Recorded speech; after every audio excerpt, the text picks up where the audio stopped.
Well, hey everybody, welcome back to the Renaissance Woodworker. This is my weekly shop update for December 2nd, 2016. It's December.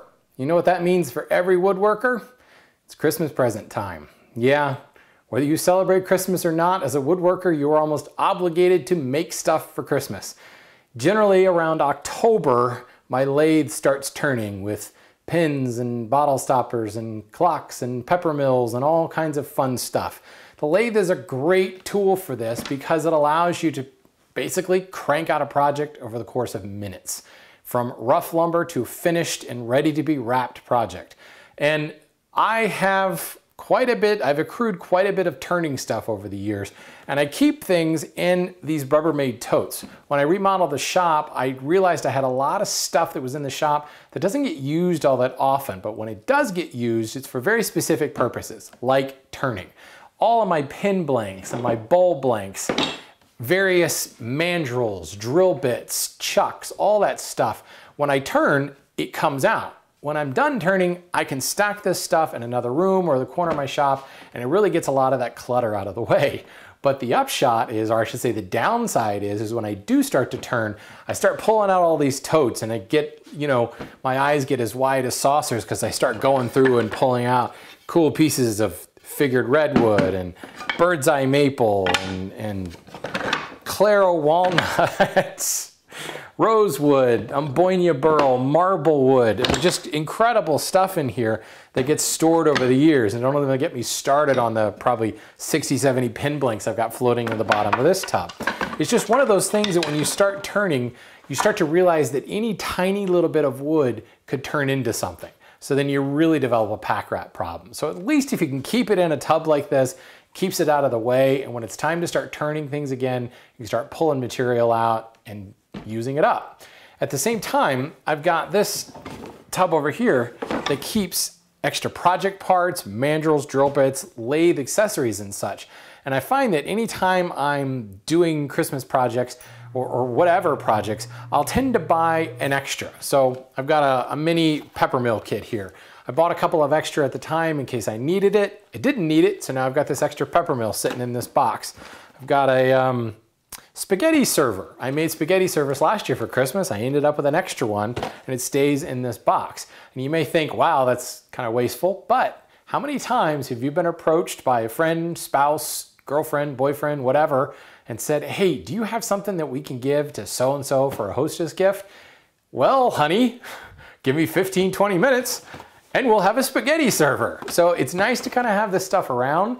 You generally can buy, get a little bit better pricing when you buy in bulk. It's usually 5 or more from places like Craft Supplies or Penn State Industries. So you do start to accrue a bunch of stuff. I've got kaleidoscopes, I've got some fondue forks, pie servers, cheese knives. Anytime you make cutting boards, best thing in the world is to give them a cheese knife turned with maybe a leftover blank from the cutting board.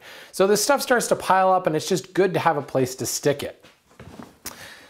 So I am turning ice cream scoops. And not only just ice cream scoops, but 10 ice cream scoops is what I've got to turn this year. So lo and behold, not only do I have 10 ice cream scoops, I actually have 12 kits. I got a couple extra, except this year I think I will probably end up turning them. So what I'm looking for is a 1.5 inch square blank that's between 3.5 and 4 inches long. So I just started going through my material and I came up with some cool stuff. I've got some really nice curly maple. These are 1.5 inch squares as well, so I don't really have any cleanup to do here. I mean, look at the curl on that. It's just amazing. Look at this piece of curly Nara. Holy crap. Isn't that incredible? This is a bit fat, and I'll end up wasting quite a bit of material on this. So I'm not sure I'm going to use this, but I'm going to keep it out just in case. Here's a bit of Claro walnut. It's about the right size. I've got some wane on one side. If I chop that off, I should have a 1.5 inch square blank that's about 6 inches long. You could just use regular offcuts. This is just plain old straight grain walnut. Now you have to be careful. Sometimes the straight grain stuff on a small scale can look a little blah. So it's something to experiment with, but at the same time, the straight grain can be really kind of honest and really pure. And I think when I combine it with the chrome of the scoop, as well as there's some gold decorative rings, I think it'll actually look pretty cool. So I'll end up using this. Look at this piece of quilted sapele. I can get probably 6 different ice cream scoops out of this block alone. So you can see how you can end up using these little tiny scraps and creating some really cool stuff. And that's one of the great things about wood turning. So anyway, like I said, it's relatively quick. So, you know, why don't we go turn one real quick?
There's my ice cream scoop.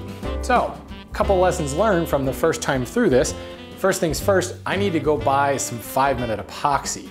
This wet system stuff can take a lot longer to cure, and it kind of defeats the purpose of having that quick 15-minute lathe project if you've got to wait a day for the epoxy to cure. The next thing is I also want to mix up only enough epoxy to do the scoops that I have available. And the problem is, in order to measure out the epoxy appropriately, like with wet systems, it's one pump, which creates significantly more epoxy than I need for this one scoop. So what I really should do is turn all the parts and glue them up all at once. But lesson learned, this epoxy that's worth its weight in gold is now going to go to waste. So at least while this is curing, I've got time to go find some really good ice cream.